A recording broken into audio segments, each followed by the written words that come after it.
I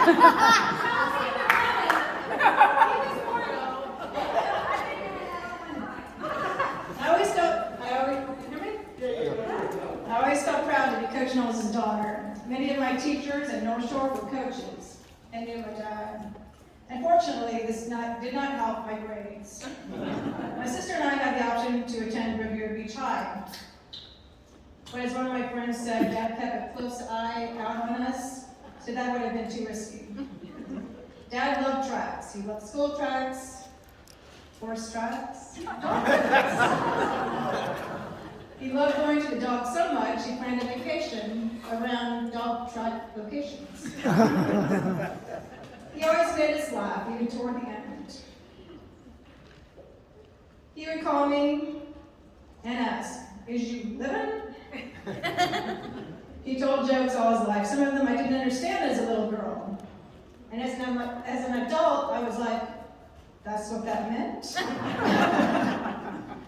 One day, Dad and Phil were watching football, and I asked Dad what the score was. He said, "It's tied." I looked at the TV, and I saw it was 0-0. So I said, "Well, Dad, it's 0-0. He said, "Well, yeah, so it's tied." He loved life, always getting up at the crack of dawn.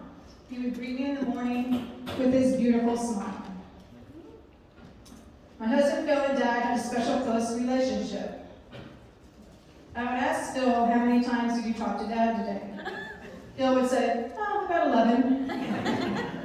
They truly enriched each other's lives with laughter, music, and sports. They loved each other. Having the Dwyer track named after Lincoln was his greatest honor. This would not have been possible without Jack Ryan and Robin Robinson, making sure that happened. Our family thanks you from the bottom of our heart for that. The annual Lincoln Knowles Invitational Meet, thanks to Misha Carey, was created in April. He was truly blessed to have Misha as a friend and inviting him to volunteer coach just this past April. He loved that. Dad dedicated his life to the school and track.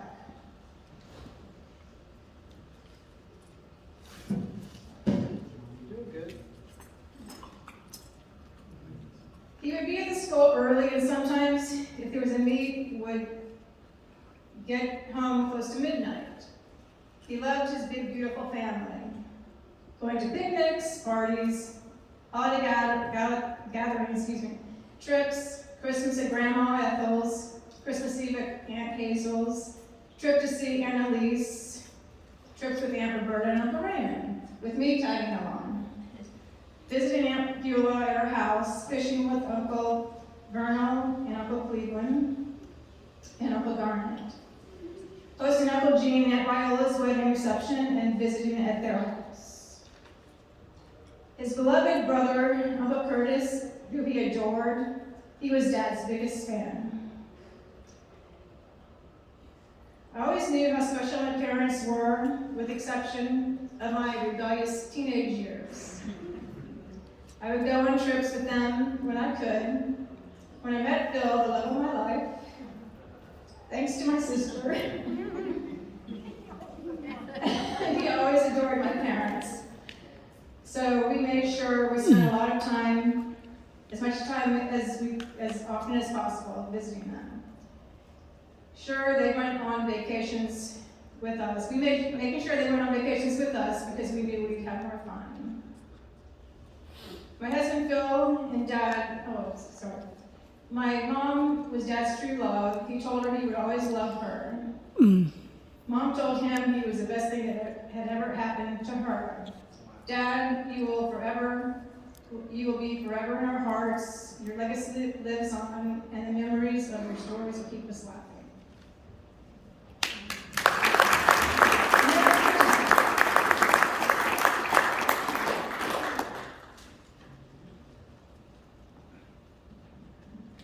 Now it's my turn. Yesterday I was put in a tough place when I was asked to follow Chuck and Robin in their speeches. Today I don't think it's going to be any easier. what I am presenting to you is Joanne's words. Precious memories. Lincoln loved coaching track, and we used to go up to the Dwyer track where he used to sit on the walker and coach, and Misha would come and get him in a golf cart, and he would go over and help the running events and field events. That was the highlight of his day. In the morning, Lincoln and I would ride up to Jupiter to Starbucks for this famous caramel macchiato. And then drive up to the inlet and watch all the boats go by. They loved just sitting there and watching those boats. Lincoln loved the ocean and fishing.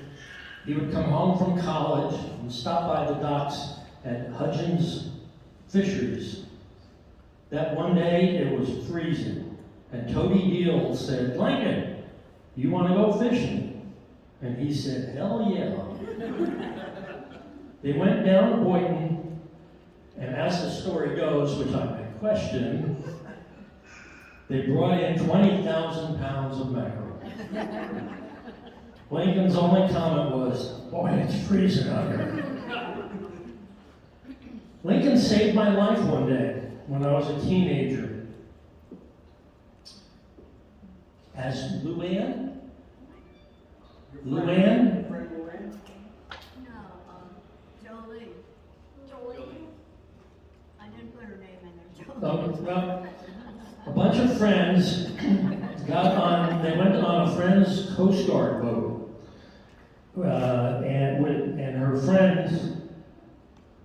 And she and her friends dove into the ocean, not realizing that they didn't have a ladder to get up on the boat. Lincoln and his best friend, Merrill Pinter, rescued us and saved our lives. Marcel. Lincoln loved all music, especially country music. He used to sing to me all Waylon Jennings and Hank Williams songs, like "Hey Joe" and "Hey Good Looking." He always kept me laughing with all his stories and jokes. Our biggest achievement was having our two daughters, Debbie and Lori. He loved his son-in-law Phil and spent many times going to concerts. He loved going to football games with his son-in-law Rich and daughter Debbie, especially when the Canes won the national championship. He also loved fishing on the Juneau Pier with grandson Andy. One day they were out there and Lincoln hooked a beautiful black and white manta ray. All of a sudden, the attendant came over the loudspeaker and said, "Whoever hooked the manta ray, let it go." Apparently it's an endangered species. We spent a wonderful 68 years together and have so many precious memories. I will forever miss my darling Lincoln, and he was the love of my life.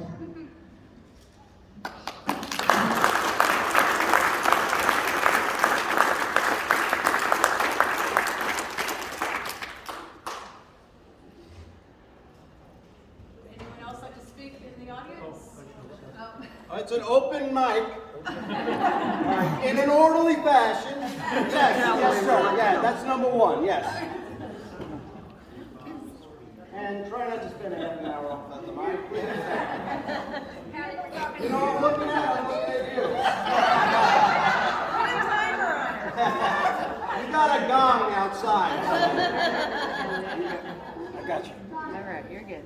Got a little knocker right here. Be careful there. Yeah, careful. Take your time. There you go.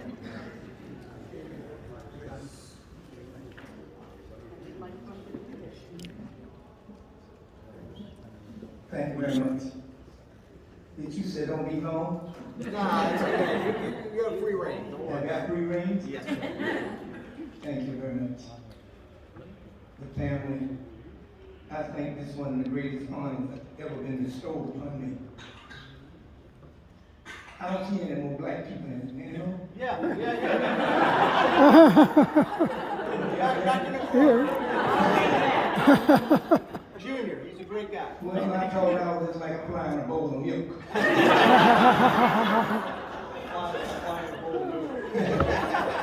That's what Lake would say.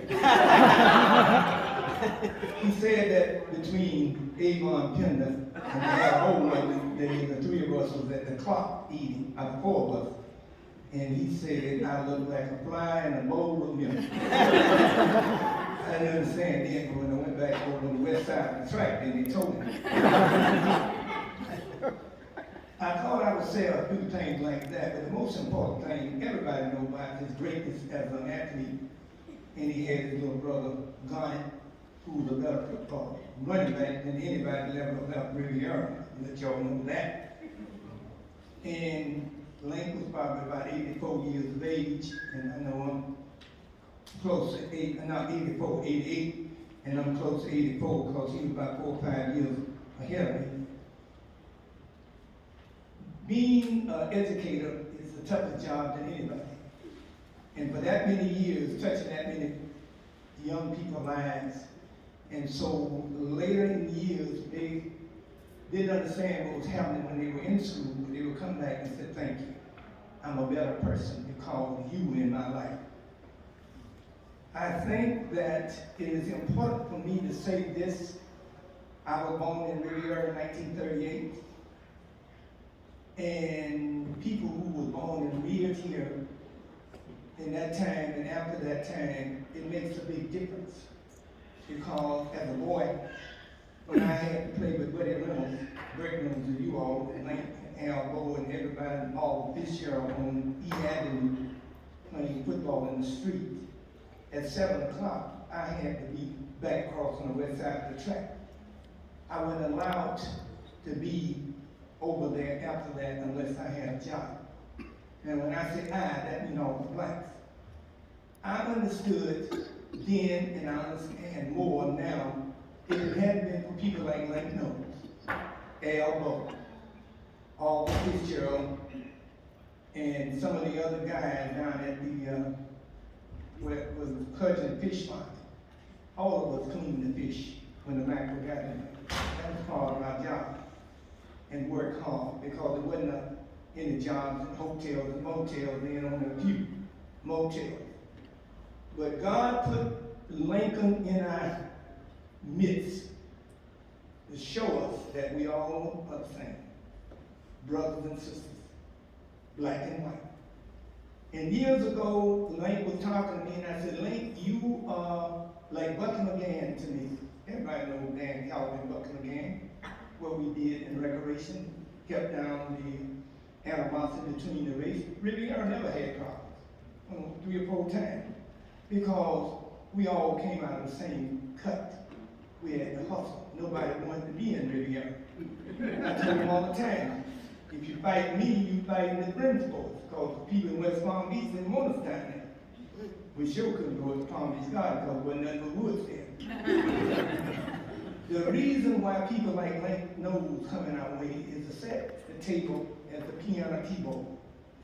I tell you, if the white keys try to play by themselves, or the black keys try to play by themselves, it wouldn't be nothing but a bunch of noise.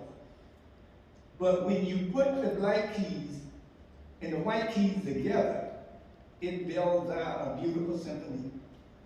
And that's when I told him years ago, I said, you are my piano keyboard. And he was just laughing and grinning, just laughing. Oh, and he was telling jokes to Dan, he do this and da da da da da. Most time I couldn't understand what he said. The thing was so great about Link Knowles, he never got mad. I never saw him mad. He always saw the good in everybody. I'm very biblical. I had to be biblical. Because at my church, my Honor Missionary Baptist Church, on the 11th of June, it'll be 100 years that we in Riviera. In those 100 years, I've been a member of 68 years. 1953, I was 15. I joined the church, was baptized. I've never been out of church. I spent a lot of time on the road in Europe. But I learned things from a lot of people. And Link is one of the special people that I learned from. Now, he might not shown to you that he was very religious or very Christian-like, but his everyday activity displayed what the Bible and what God wants us to do. He looked at us all as his brother and his sister, and his fellow man of love. I've never known him to say a negative word about anybody. That's why I came here. I'm giving up the Miami Dolphins right now. It is important to honor his living on this earth. And who gonna fill the shoes of Lincoln up? Those are some big shoes. But I tell you, somebody will. Martin Luther King had some big shoes. They filled these shoes. There's always somebody gonna come back and tell the story. And that's what you gotta do. Don't allow late history not to be told. You remember the movie Roots, about the old African came from when he was enslaved. He had a daughter, Kizzy, and Kizzy had a son named Chicken George. Chicken George had 4 sons, but he told the story about the old African. You must tell the story about Riviera's #1 citizen, Lincoln Oak. Don't let his life be in vain that other people won't know that was a great man. That's why I stopped by here. You know the story, but I came by to tell you. Now, Link, as I take my seat, he was a paragon of peace, a pillar of the community. And that's the greatest thing I can say. Not because he was winning track meets, he was trying to set all kind of records. It was what you do for your fellow man. Out of the night that covered him, black as the pit from pole to pole, I thank the Lord for whatever he might have been for his ungodly soul. In these fair clutches of circumstance, in the bullshit of life, he never winced nor cried aloud. His head was often bloody, but it was never bowed. It matters not how straight the gate, how charged the punishment of scroll. He is the master of his fate, and our God is the captain of soul. God bless you.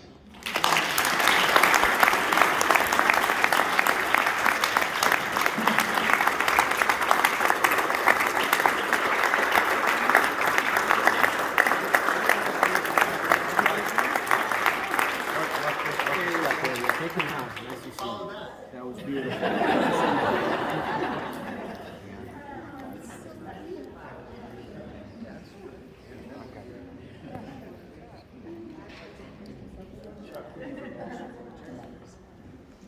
We might be here to sign this.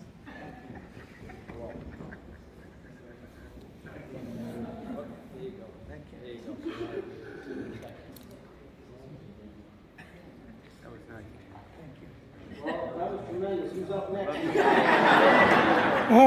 Basically the cleanup there, so. You should have saved it to Keller. Oh. I have a story. I have a favorite memory. I have a story. This is very unlike me. I don't like to speak in front of a bunch of people. My name is Alicia. I am Patty's Pick up the mic. So Uncle Lincoln's great niece. Pick up the mic, Leisha. Oh, okay. You just pressed it. So, I live in Gainesville. I am here. Hopefully. And when I was in college, I started at UF in 1984. You could take a lot of classes. You didn't have to be on the track and get out so many, years. So I took this one class called Water Safety Instructor. I think I wanted to be an athletic trainer at that time. And I thought this would be good. I can be a lifeguard. And so I'm in this class, and the guy who taught the class was an old salt. I could tell he just was a coach. And after a while, I said, he was, I said to him, I said, what did you coach? You clearly were a coach at one time. He said, I've been here forever, and I coached track. And I said, hey, I bet you knew my great uncle Lincoln. He was like, Lincoln? I said, Lincoln Knowles, he went here, he ran track here. He goes, you came to Lincoln Knowles? I said, yeah, he's my great uncle. And he said, oh, he told me just how much he admired Lincoln and how he was a little bit older than Lincoln and they coached together and after that, I think he was woefully disappointed in my athletic abilities.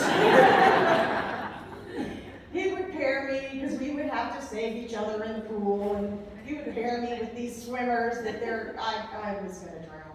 I know I was, he called me Knowles after that. But you never know where you're gonna run into people. And he looked at me like I was an old friend to him when I told him about my calling. And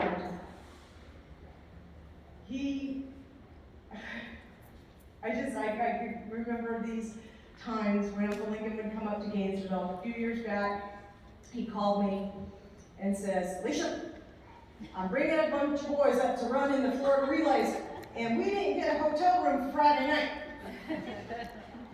You got any room in your house? I had a whole track team spend the night at my house. It was amazing. And Aunt Joanne and Uncle Lincoln slept in the sun.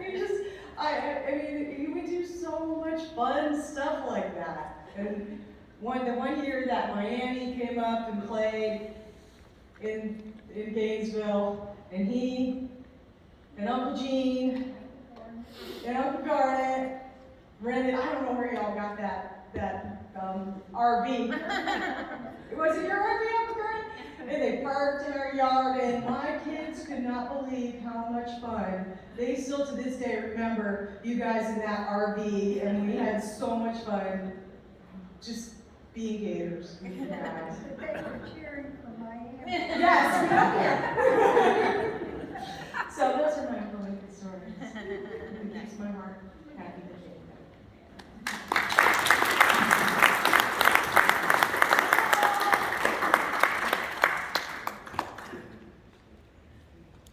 Anyone else? Patty? Bring out the cook.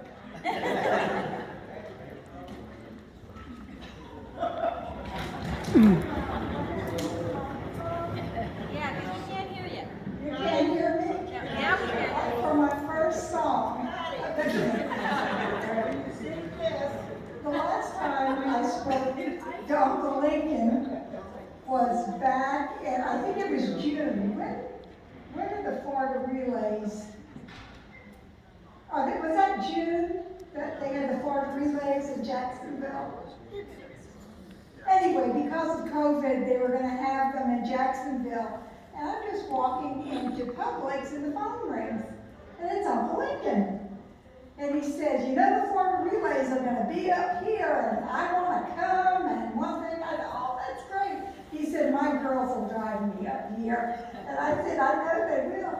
He said, but, you know, I had a friend about 2 weeks ago that he went up to one of the regionals, a coach from South Florida, maybe y'all know who he was, and he said he had a heart attack and died on the way. And I said, Uncle Lincoln?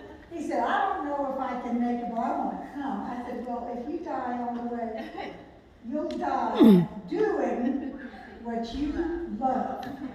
And anyway, I'm shopping this whole time in Publix, and I was picking up all kinds of things that later on when I got to check out. But we talked for about 35 minutes, and little did I know that was been a big last conversation with him. But talking about, you know, growing up, Aunt Joanne and Uncle Lincoln, they were my mentors. Aunt Joanne drove me when the cheerleaders' appearance, you know, drove the cheerleaders, and my mother didn't drive. She was always there, you know, driving me when it was my turn.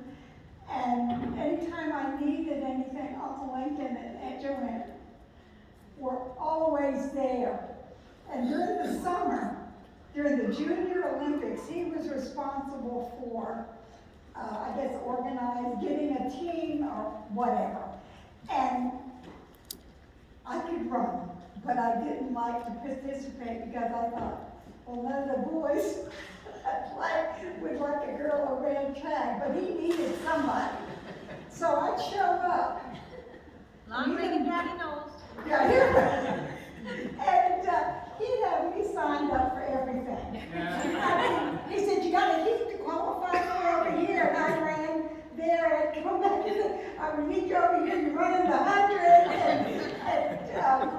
and we had such a great time, because I was the only girl there with Leonard Smith, I don't know if you remember him, Oh, yeah. Jim McClintock, and all those great the people on the relay team, but I didn't want anybody to know about it afterwards. And I think in high school, when they had the award dinner, the awards, and they voted me most athletic, I was more embarrassed. I didn't want to claim it. And another time, he said, well, you can improve your speed. I said, well, there aren't any girls, you know. You worried at Yeah, me too.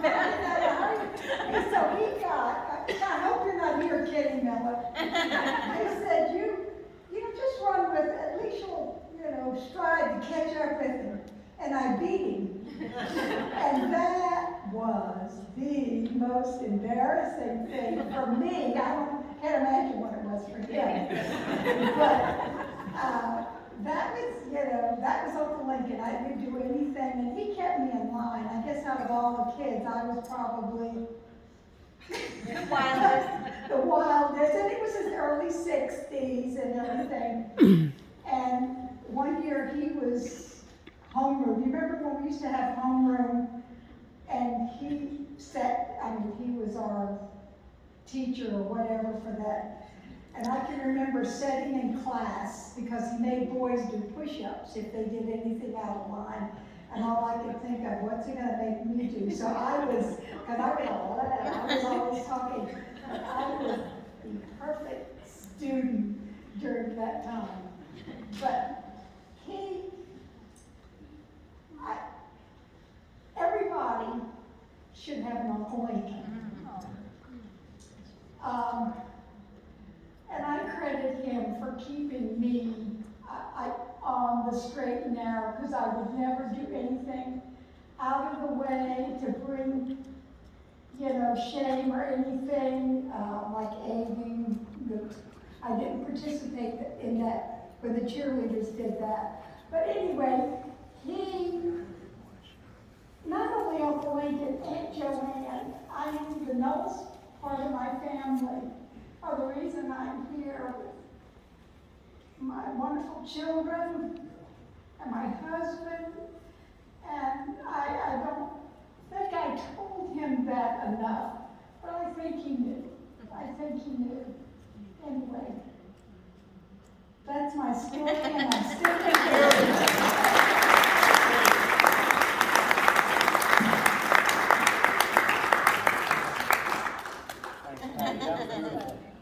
I want to go up. Could you hold this? I want to go up. Could you? Yeah. Oh, wait. He's going to go up.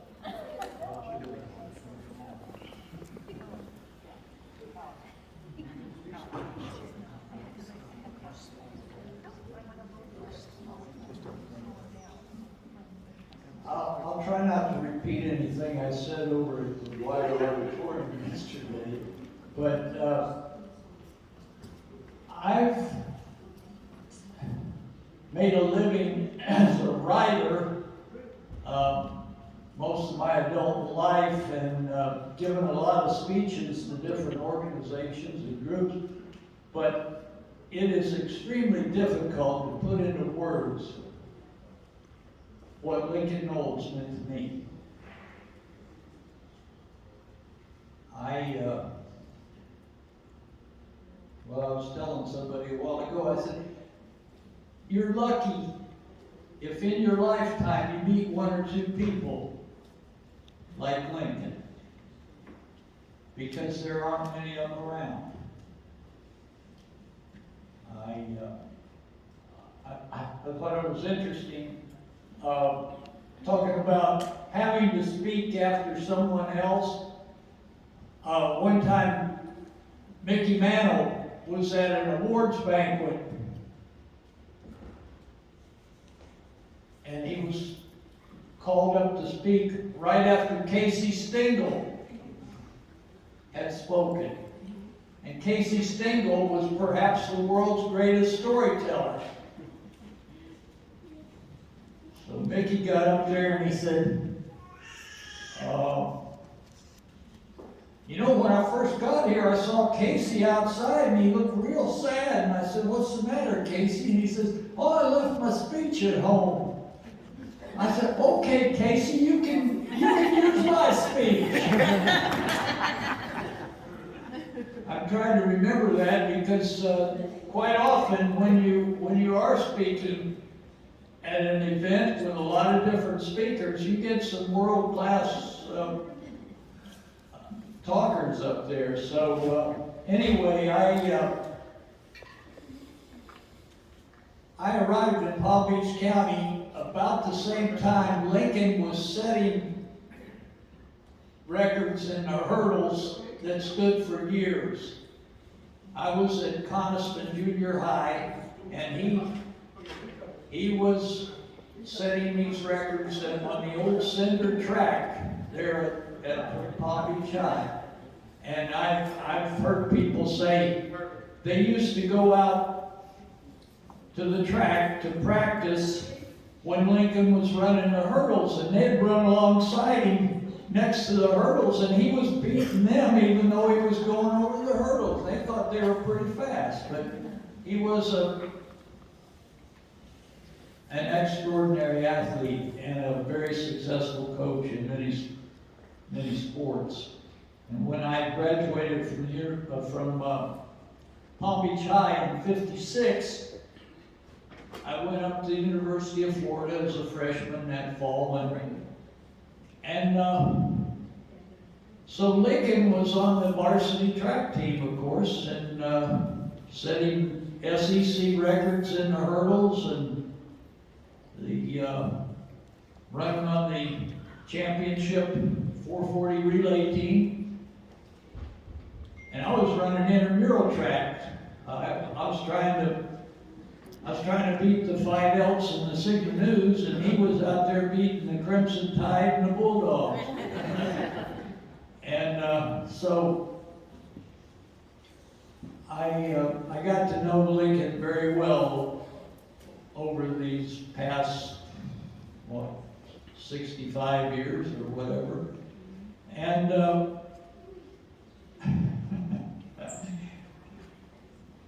it's funny because sometimes you look back on something that happened and it's kind of a little bit embarrassing. But I remember when I first got into the sports department, this is 1964, and I called Lincoln, and Joanne answered the phone. But I didn't know it. I had never met Joanne. I just hear this sweetest, most beautiful voice. It sounded like a young girl. And I don't know why I said it, because I didn't ordinarily say something like this when somebody answered the phone. Instead of saying, may I speak to Lincoln, I said, is your daddy there?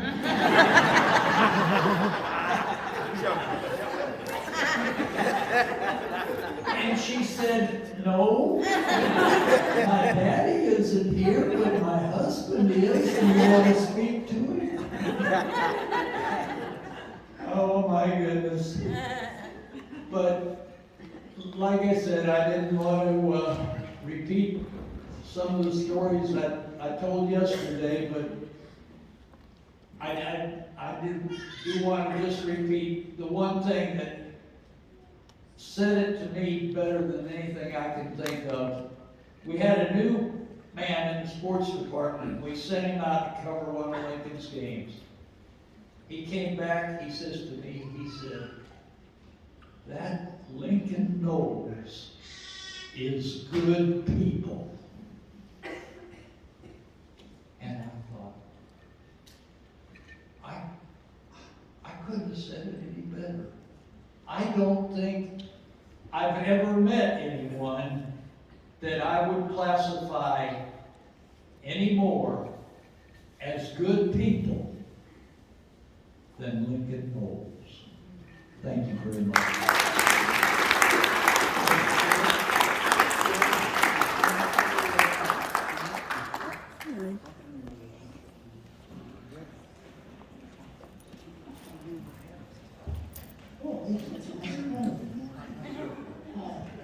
You know him and Sam Moree and the nephew.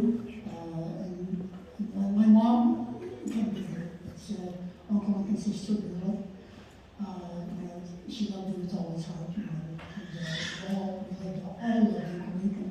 I want to take this off up here upstairs. Excuse me. No, feel better now. There you go. Okay. But I just wanted to say something nicely. I loved all my aunts and uncles. My mother taught me. We lived next door to Grandma, and I was privileged enough to meet all of my aunts and uncles when I was growing up because she was right next door. And I always felt like I was in royalty. Like the family was just amazing. And I was proud of them. And I was proud of Uncle Lincoln. I went to Riviera High. I started at the same time he started coaching. But I was not an athlete. But I was a little nerd. But I would always use Uncle Lincoln as cash. I would say, he's my uncle. And I became popular because I was Uncle Lincoln's nephew. But I wanted to share just a moment in history with Uncle Lincoln. All the cousins, you heard about what a great athlete he was. But everybody knows him as coaching. But I was able to be at a moment where I could witness what a wonderful athlete he was. I don't know what he was at University of Florida, and he was running low hurdles. And I was right there up front, just watching, waiting for him to come. And he was way above everybody else. He was just like went right over those hurdles. He was just running over those hurdles. I have never, ever seen anybody so fast in my life. I think he was the most beautiful athlete I've ever seen, ever working. And I wish that I wish you could see. I wish you could have a film. I wish you could see a film of how extraordinary he was. I mean, I think he was the most extraordinary athlete ever lived. My mouth just dropped open when I saw him come down. It was just amazing. We know him as a great man. We always loved him. And always his humor and his sarcasm. But I loved Uncle Lincoln. I came down from New York, to get that great story. But I'll have to go back in a couple of days. But it's so great to see the family and the love that we had for him. And Joanne, God bless you. You're the most beautiful couple that I've ever known. And I love you guys so much. And thank you for always being there. God bless you. Thank you.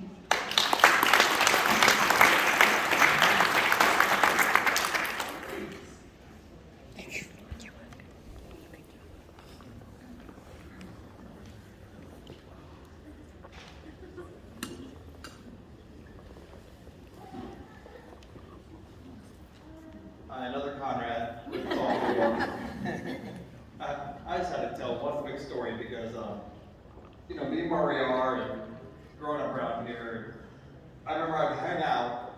We'd always go to Du Bois Inlet, right? We'd go to Du Bois and I'd see these great men sitting in these rickety chairs, listen to Dolphin game and just complaining the whole time. And I said, wow, these are kings. I would just kind of go up there and hang around and listen, because maybe I'd hear a curse word, or I'd hear something bad about Don Shula or Burt Reynolds. I was like, these guys are cool. And they would send me off, get them a beer out of the big garbage can full of ice, you know, and be frozen. But anyways, as I got older, I watched this, and I'm thinking, well, Lincoln was such a great athlete. I knew the history. My mom tells me about, she was speedy, she was fast. I said, my genetics are good. And I was on the track team, a sophomore in high school. I'm like, you know, I got this perfect coach here, Lincoln. We're at the New Boys, I'm gonna go talk to him and say, hey, could you give me some pointers? Could you show me, you know, I'm tall, you know, I'm fast, I got the hurdles, I can get over them. I said, Lincoln, you know, watch. He's like, yeah. So he walked for a second, barely, he's like, don't bother. I was like, what? But that was it. It just cracked me up. I was like, oh, this is gonna be my moment. But and he was as honest as he could be. He just took one look at me and said, you don't got it, son. But it just, you know, so those memories of being around you boys and just hearing them hold court, you know, that was very, very cool.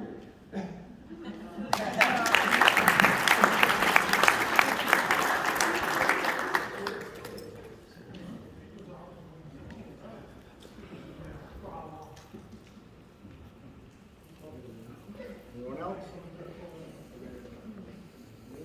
All right, I guess I'm going to wrap it all up. And where's Robin? Robin was talking about Pop's socks. I go, Mom, can I go in his drawer and see if I can find some tube socks? He doesn't have the old tube socks because they used to come up to here. But this is all I could find. So in honor of Pop, these are his socks. I wish they were up to here because I wore those when I was a kid. So that's Pop. And as I'm going up to the microphone, I just wanted to say, Lori and I went to a Dylan concert. I come home with this beautiful hat, and Pop's like, that's a nice hat. I go, Lori, I should have bought two. I had to give it to him. So this is his hat. He wore this all the time. God bless him. So I'm going to keep it now and wear it in his honor. Oh, Misha, go ahead. I'll come back. No, it's perfect. I got a good Hello, joke. everybody. Can you guys hear me? Yes. So I've had the privilege of knowing and working with Coach Knowles for almost 20 years. My mom asked if I was going to say something today, and I'm like, no, I'm too emotional. And she told me, she's like, he meant too much to me to not say anything. She said he was like a father figure, and I'm like, no, he was more like my husband. I don't argue with my father, but I argue with Coach. When I met him, I was the volunteer, and I remember he went to the AD when the head coach stepped down, and he told the AD at the time that he's recommending me for the job. And I'm like, no, I'm too young. I must have been maybe 22, 23. I'm not ready yet. And he's like, no, you're ready. So I started coaching with Coach Knowles. He came from a speed background, I came from a distance background. So our philosophy was a little different, hence the arguments or the discussion. And being young, I didn't really want to listen to it because I thought I knew something. He came back this past year and coached with me, and I was just amazed. And I'm like, why didn't I listen to him like 18 years ago? Every season, like I have to go through paperwork to relearn how to coach this event, that event. Coach came out there and he still remembered every single event, what technique, what would work best, and I was just like in awe. He always would say, if you listen to me, you're going to take it all. Just do this, and someone mentioned that yellow paper that he had, that he would write down the events, and he would come to my classroom and he would do that, if you do this, if you do that. So this year I listened to him and we were able to win the first regional championship in the school's history.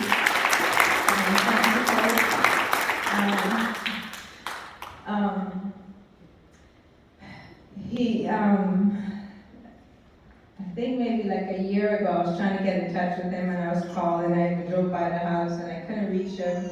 So I called Daryl and I'm like, Daryl, you know, where's Coach? I've been trying to reach him. So that's when he gave me Debbie's number. I called Debbie, I'm like, hey, I'm trying to get in touch with Coach because, you know, I never can volunteer. And we were able to get in touch. And I asked, hey, you know, can you come out and help me with the pole vault? So he came out and one of my athletes, at the end of practice, she was like, I don't know what it is when Coach Knowles is here, but I'm so much more confident. And she was jumping maybe 8 feet struggling. She went up to 10 feet, medaled in the pole vault at the state championship. And it was all because Coach Knowles was there and he helped her. He was funny though, because he said he was just gonna come and do the high jump. He had the walker, like someone mentioned. Next thing I know, I see him with the walker going to the high jump. Then he went to the hurdle. And just like 20 years ago, he would be at one event, and in seconds he's at another event. It was the same with the walker. So like even telling him, you know, hey, I'm gonna go get the golf cart, because it was time for him to go. And before I could go get the golf cart and came back, he was all the way from there to the car. So he was still fast at, I don't know, 80, 87, 88. His family was amazing. We always talked, you know, we talked about coaching and personal stuff. He would always say he don't know why Joanne stays with him. He's like, she's a good woman. If it wasn't for her, he wouldn't be alive, he would say. He would tell me about his diet restrictions, so that's where I was the school wife is what I told Joanne, and she was okay with it. So he would come to my classroom and he would want cookies. I'm like, no, Joanne says no cookies. But yeah, so he loved you dearly. He loved his daughters. I always asked, you know, Coach, why didn't you have some boys? And he was like, no, he was fine with his daughters. Loved his grandson. And thanks to Andrew, when he couldn't drive, Andrew would drive him to the practices, wait with him or come back and get him. Joanne would do the same, and she's so sweet, as you guys know. She would leave, go to McDonald's, and come back and bring smoothies, milkshake. Thank you so much. It was it's so hot outside. So I just want you guys to know, which you already know, how much he loved you guys, and how much I loved him. You know, we always ended the conversation with, he would say, I love you, baby, and I'm like, I love you too, Coach. And he would say, I'll see you again if I'm living, and I'd say, you'll be living, Coach. And that was 20 years ago. But yeah, so thank you guys for the opportunity to work with him, and thanks for everything.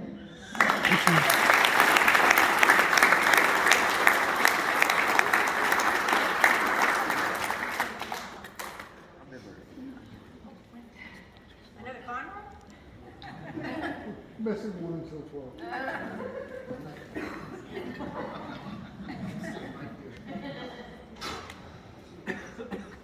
Yeah, most of you know me. I'm Gary's husband, and 4 of the 5 of us have been up here so far. I had this family in 64, 65. And what it's all about is acceptance versus rejection.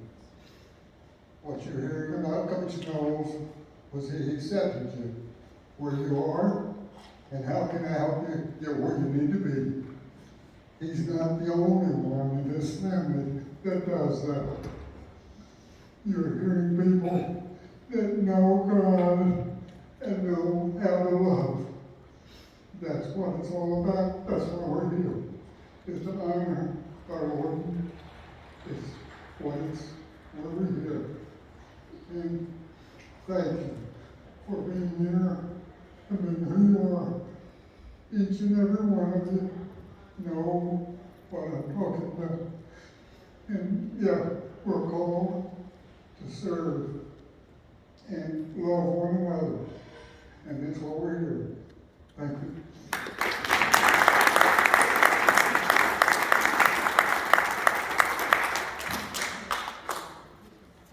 Rob, Coach Knowles socks. I wore them for you. Hi, my name is Jack Daniels. I got to coach with Coach Knowles at, my dad got to coach with Coach Knowles at River Beach High. Coach Knowles was the head football coach. The funny thing is I had his playbook from 1971 that he gave me when I was at choir. So I have a lot of stories. Most of them I can't share here. But Sure you can. every time he would, all right, I give you one. He would wear the Bob Dylan hat to the track every day, and I'd say, "Who's Bob Dylan?" You know who he is? Like I knew he was, but and then he would tell my sisters and I, he would stop by my classroom in yours, Misha's, and he'd ask for candy every day, and I had a bag of candy for them in my classroom. But and then he would always tell my sisters and I the same story, that whenever they went to a party with my dad back in the day, and my dad spiked his punch and got him drunk. I told you I'd be short.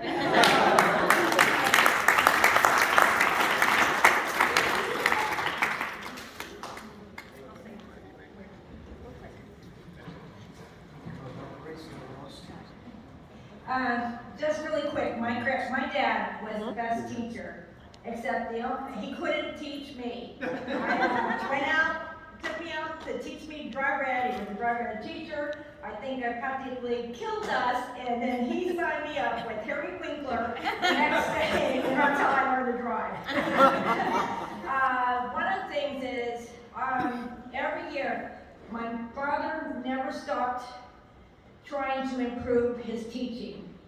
Every track season, he would have me print out training things for all the field events, and he'd have me get him books, and he would pour over them every year. He was always trying to be a better teacher, and so he never stopped learning himself, and I had to admire that. And thank you for everybody for being here.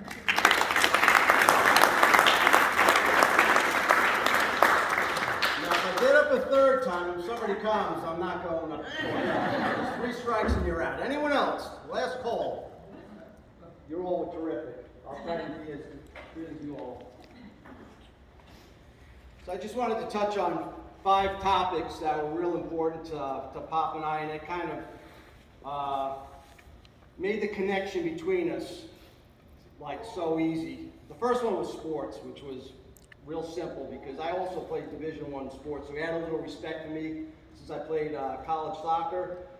But Pop did have the greatest line ever regarding being a fan. He'd say, "Phil, no matter how hard you root for your team, they're not going to send you a check." I always loved that. The second thing was music. I knew Pop was a big country fan, and I loved listening to his favorites like Hank Williams and Waylon Jennings. And then Laurie showed me his albums, and I saw a Bob Dylan album, and that said, okay, I can go in a lot of different directions with that. And Pop loved all the music that I loved. He even loved my beloved Allman Brothers. We went to Macon, Georgia, and we had a great time there. And we just hit it off as far as music went. He loved music. One time he called me up all excited. He'd say, "Phil, I want to hear that song we heard last week." I said, "Okay. Who's it by?" "I don't know." "What's the name of the song?" "I'm not sure. I think it goes something like this." "Oh, okay. Fire on the Mountain, Marshall Tucker." 5 minutes later, "Phil, where can I find the CD?" "I don't know, Pop. You're on your own. I'll find it for you later," because it was a phone call, so I couldn't help him there. The third thing is gambling, and I have to apologize, Mom, because sometimes I was the bad influence. I would have to talk him into going, so I apologize for that. One time after losing several races, he comes back with this big, beautiful smile and this big grin on his face. And we had lost a bunch of races. And he's got a bottle of Bud for me. I'm like, "What?" He hands me the beer, and he's smiling, and I get the beer, and there's a $100 bill wrapped around it. He had cashed in a winning ticket, and he wanted to share it with me. He was always so generous that way, and I loved him for that. And I did the same for him. The fourth topic was sense of humor, and you all know his sense of humor and his joke telling. And my mother told me, she said, "You know, The greatest quality you can have is the ability to make fun of yourself, and I think that's why Pop and I got along so well, because we did that all the time. And, you know, we had such a great time, and we laughed all the time. It was awesome. His stories were great, and he was always hilarious. And the fifth topic is the most important of them all. It's family. Pop really loved his family. Above all else, his darling Jay. Joanne, he loved you with all his heart. When I was lucky enough to marry my soulmate Lori, who was just the most beautiful and sweetest mom, it was a dream come true. Happy anniversary. It's our anniversary today. We're number 23. It's the year 23, and Pop's birthday is 23, so that's now a special number for us for this year. My father died when I was 4. So even at age 40, it was awesome to have someone I could call Pop. He always treated me like his son. He always greeted me with a smile, even during the last 2 months. Pop, I want to say thank you for being so special to me. Your spirit will live on forever. We will never forget the love and happiness you gave us. Till we meet again, my friend, love, Phil.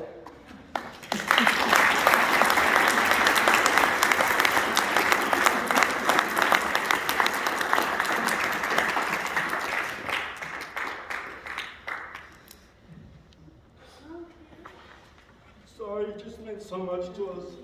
It's going to be hard. I'm sorry, Mom. I love you.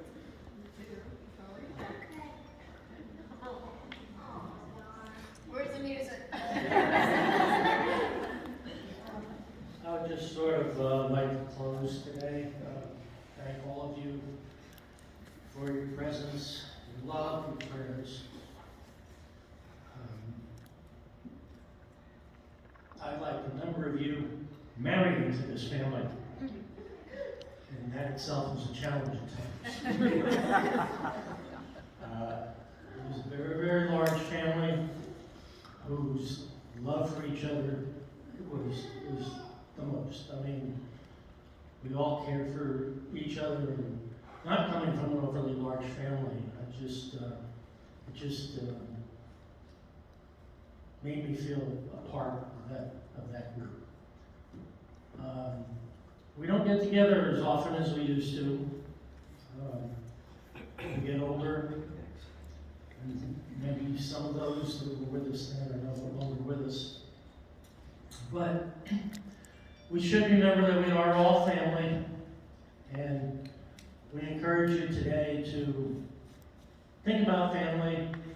Take some photos of the families, the individual families, and remember those. Thank you all for coming.